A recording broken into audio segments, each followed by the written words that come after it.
I gave this Git introduction a couple of years ago in Leotech, but over the last week I updated it, added a little bit more information and stuff like that. So let's start, I guess.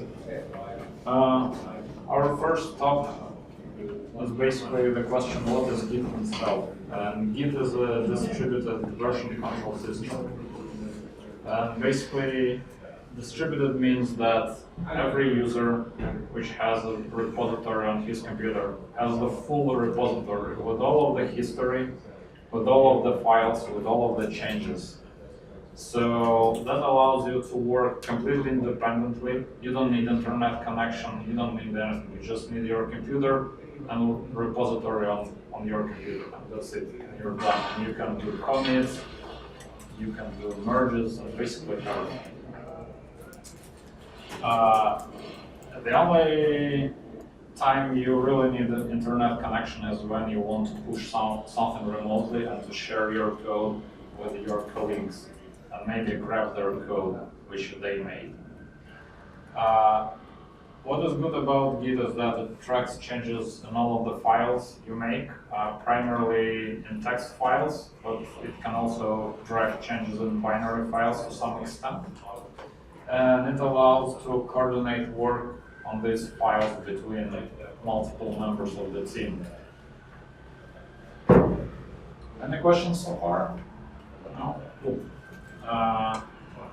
This is a very important thing here. What happens in repository, it stays in repository forever.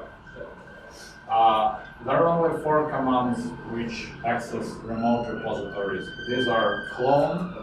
Clone basically copies a remote repository to your local machine.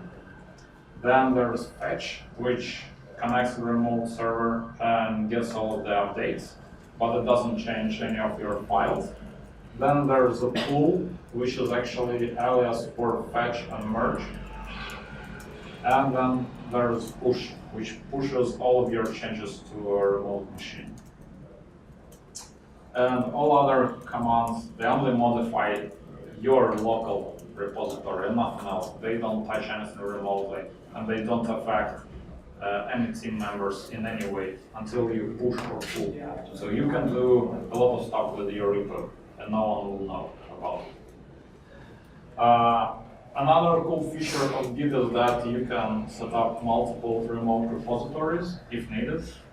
This way you can completely decentralize your workflow, and that will free you from the dependency of centralized repository like we have with Bitbucket. We can just link all our machines together and push and pull between ourselves. We don't need any central repository for that. It's completely possible. Another bullet point I forgot here is that whatever you do to files, whatever you commit, it stays in your repository forever. Even if you delete the file, it still stays in repository. If you break something, it stays in repository. Everything you do stays in repository forever. So that means that if something happens and you break something, then you can still retrieve working files, even if you think you completely destroyed them. Unless you delete the repository physically, like a RAM or ref. Git structure is a bit confusing when you come from another version control system like SVN or something.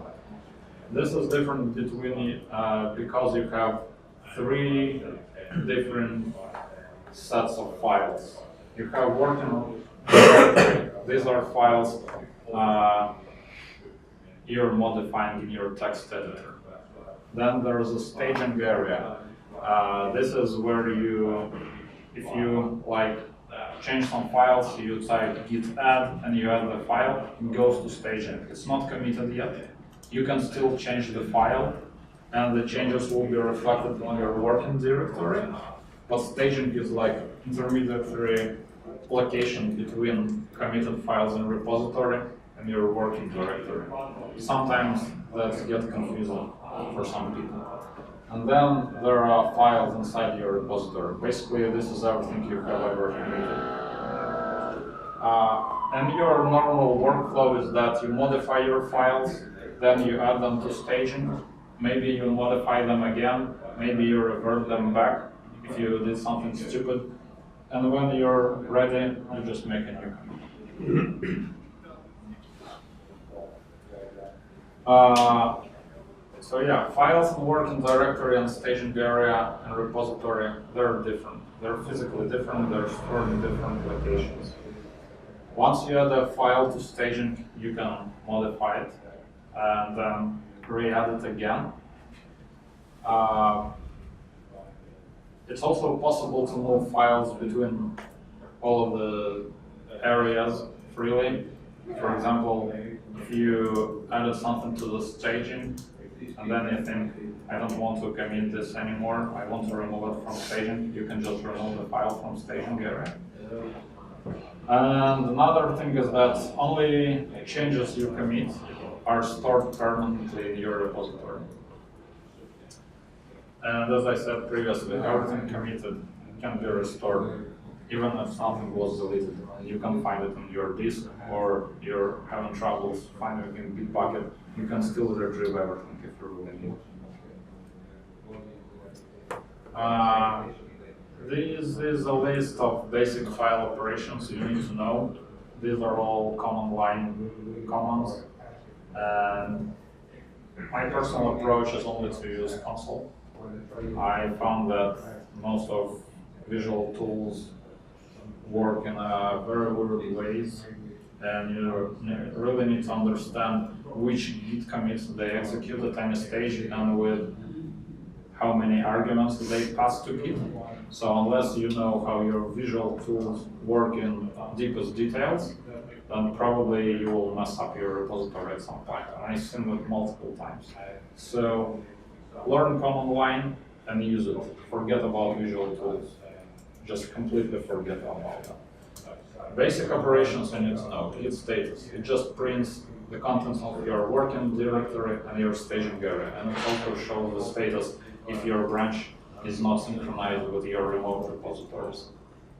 Git add, it just moves your working file to staging. Commit moves file from staging to the repository. Git diff shows changes for a specified set of files. And then git rm removes the file from repository without deleting file physically. So it removes the file from repository, but it doesn't touch your work directory. You can customize your git add command simply. You can either specify a set of file names you want to add. You can also add ignored file if you really want to add ignored file to repository for some reason. Or you can just add everything by typing git add -a. That will just move everything from working directory to staging. Git commit, usually you specify commit message, and it's also possible to commit directly from working directory, skipping staging area by passing -a. And you can also commit everything from staging area except for a few files if you need for something. Git diff, yeah, it just shows all on stage changes by the file, or you can pass the file name and it will show you the difference for this specific file. You can also pass specific commit hash to check the difference between your working directory and a specific commit, and you can see what was changed, maybe like over a few days or something. And you can also compare changes between different commits as well. That's quite useful a lot of times, and I would recommend diffing your files before every commit you make. I also would like to add that I also use diff to diff my branch with the origin def head. Yeah. So basically you can see what is like kind of the PR preview, if Yeah. you like, in from the command line. Yeah. Come back to different comments there. Do you, the commit, Yeah. do you have to, what is the commit there? Do you pass It's the message hash of the commit. Huh? Hash of the commit. Each commit in Git has a hash. You pass hashes. How can I find this hash? You can either go to Bitbucket or GitHub and you will see hashes for every commit, or you can use git log and see everything locally. It's log. Git log. That's the next thing I will show. Yeah. Git log is like a powerhouse in Git. It shows basically your commit history, but it has so many arguments. You can format this history in many ways. And it's better to read documentation because there are like millions of arguments for git log. But with git log, you can see all the data about each commit you have ever made. And you can search your history as well. So just read the documentation, it's just very big stuff. But this is very useful command just to check quickly what was happening in your repository, in your branch.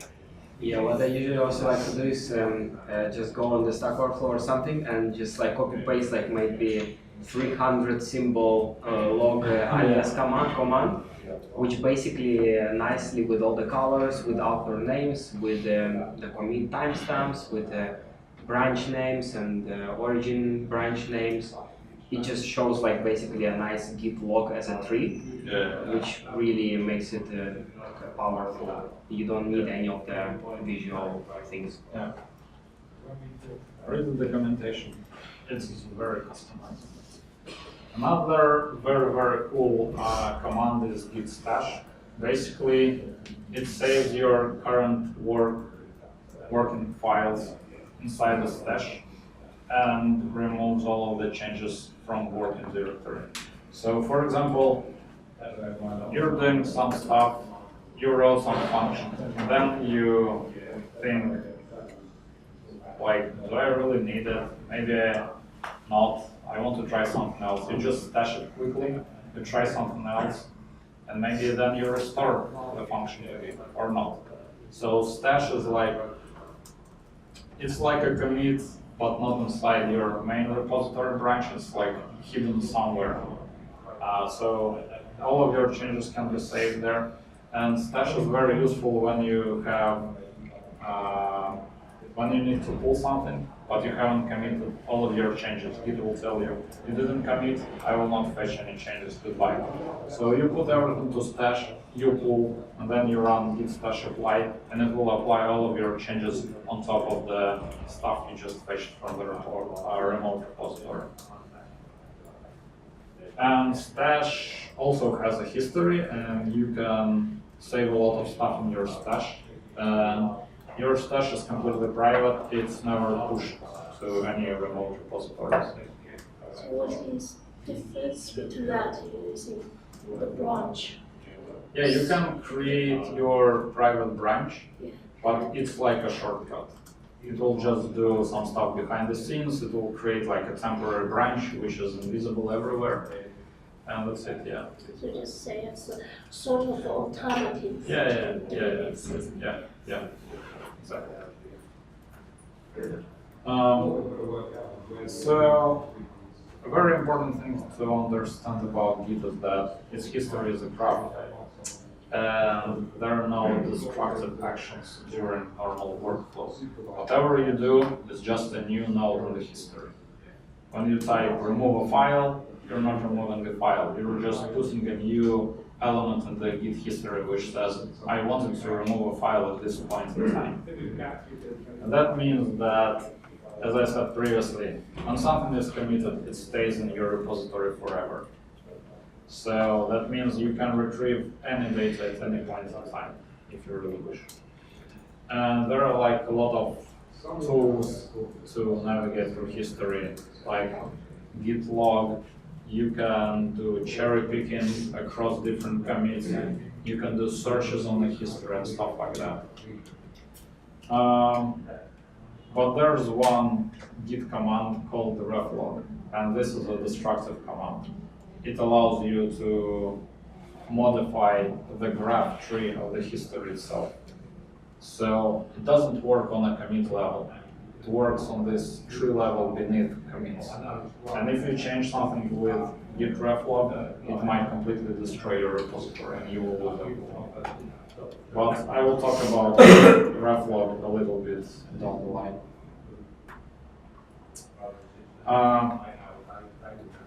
Let's talk about best practices. One of the things I recommend everyone to do is to commit often as possible, and try to make your commits atomic. That means that your commit should have a complete functional element. So, for example, a new method with a unit test. This is your commit. Don't write like the whole story in one commit. You made a function, you committed it. You wrote a test, you committed it. You created a new style for one component, make a commit. Make as much commits as possible and make them smart.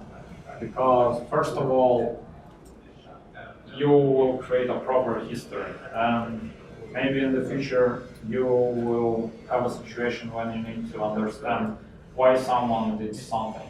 And you can go through proper commit history and see how the code evolved, and you can understand why something was implemented in a specific way. If you just dump 2 days work in one commit, then no one will understand what the hell is happening. Another thing is that atomic commits can be cherry-picked by team members into their branches. Imagine you're working on a big part, like on a big story, and you create some cool function. And someone else is working on a different story, and they need to use your function.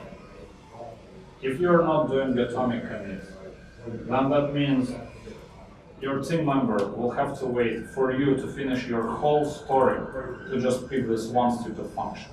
But if you do proper atomic commits, they will just cherry pick one commit and that's it. And they have your code, and there won't be any merge conflicts or anything. Another thing is that regular commits means that you will have less chances of losing your work. Something might go wrong, right? You might delete a file by mistake, or maybe your computer will crash or whatever. If you have a lot of commits and you commit often, then you won't lose 2 days of work. You will lose like 10 minutes of work. That's a very big difference. And also push regularly to the remote repository. Let remote repository be your backup.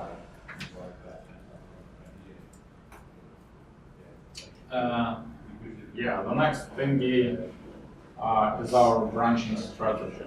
And we're using simplified Git flow.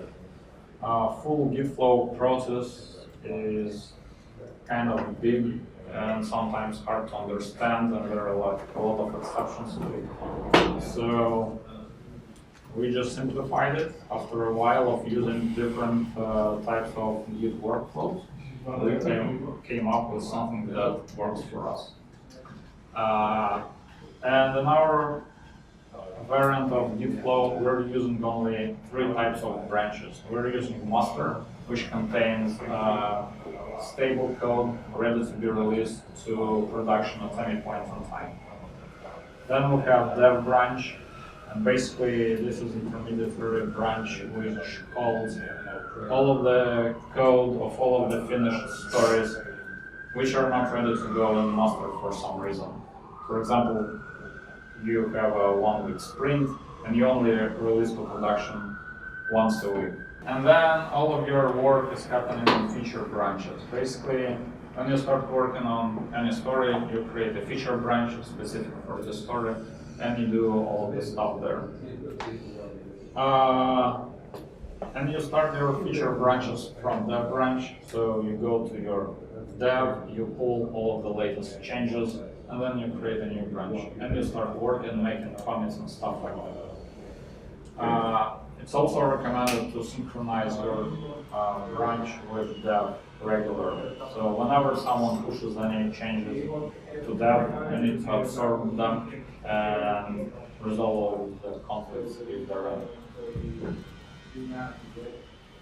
When the work is finished, you should create a pull request into dev branch and deliver your work to a QA environment so that someone can test it. And if you get any PR comments and you do any code changes, you need to start over in terms that you should notify QA that something was changed, redeploy everything, start QA session again, and start PR again. And then you do this until everything is cool. And when PR and QA are done and everyone is happy, then everything should be approved by product owner. And once everything is approved and everyone is happy, you merge everything into dev. And we usually do that through Bitbucket because Bitbucket is stupid and it doesn't detect merge commits which do not originate from Bitbucket itself. GitHub is a lot smarter about this. So you have to go to Bitbucket interface and merge your branch into dev using squash merge mode. So do you create a feature branch on the remote or just locally? The feature branch should exist locally or do you?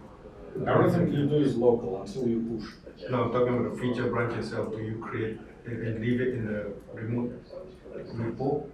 You know, when you create the feature branch, right? We need to. When you create something in Git, you always create local stuff. Correct. And you only see your branch in a remote in Bitbucket or somewhere when you push it.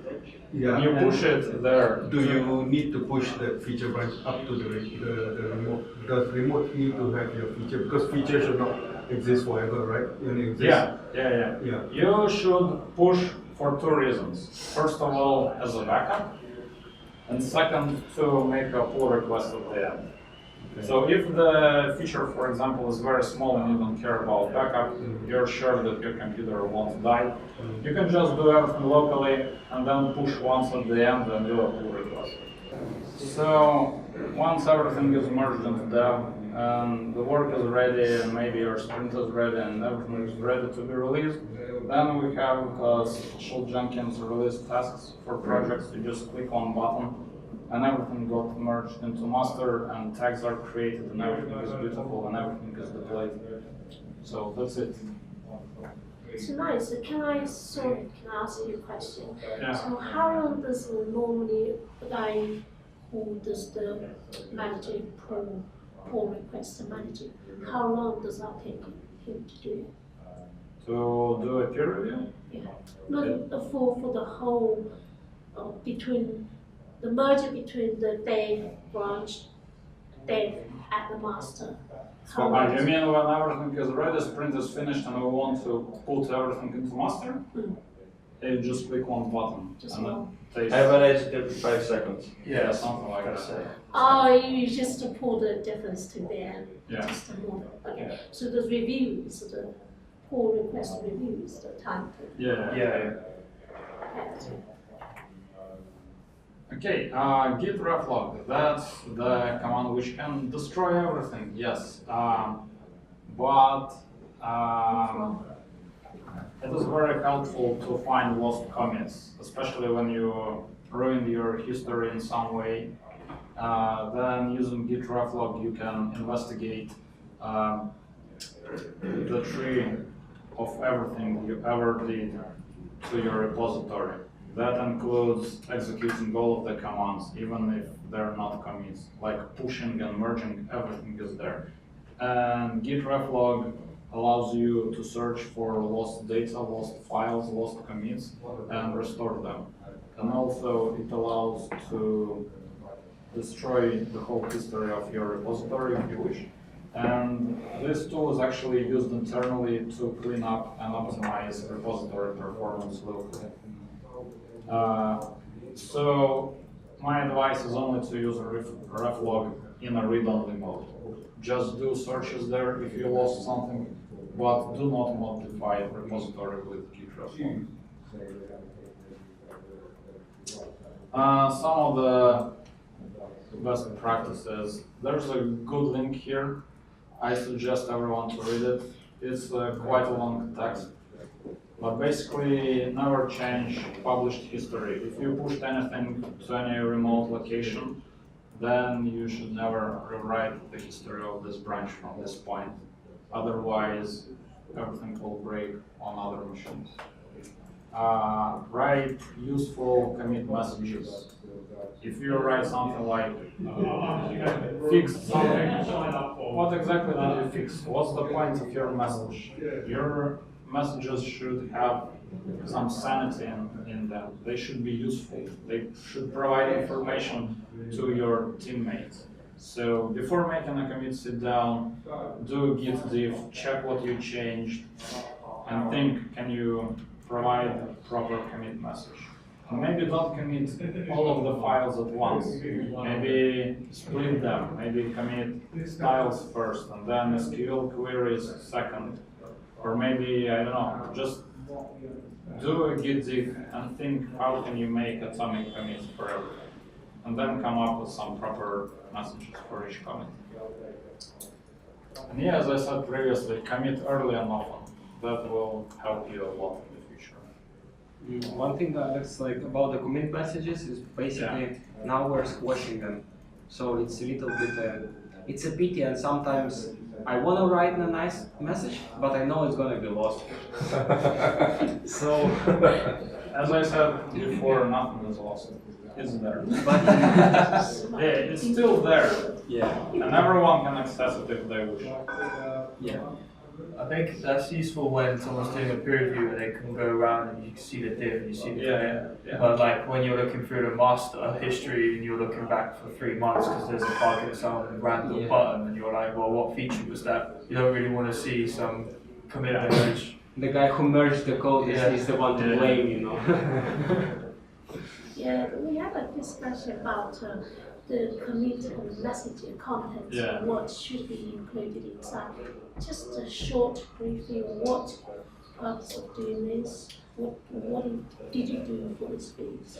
And then ideally we say the link to the ID, but some people say it's quite hard to find ID. What we do in our team is that every time you push something to dev and you squash everything into one single commit, then you put Jira number, and then you put description of the story, what you did and why. But once, when you're working on the specific feature, on your feature branch, then you skip Jira numbers because Jira number is in your feature branch name already. So there's no need to duplicate this information. And you just tell what you did with this specific commit. You added a new function, you created a new style, you executed some new SQL queries and stuff like that.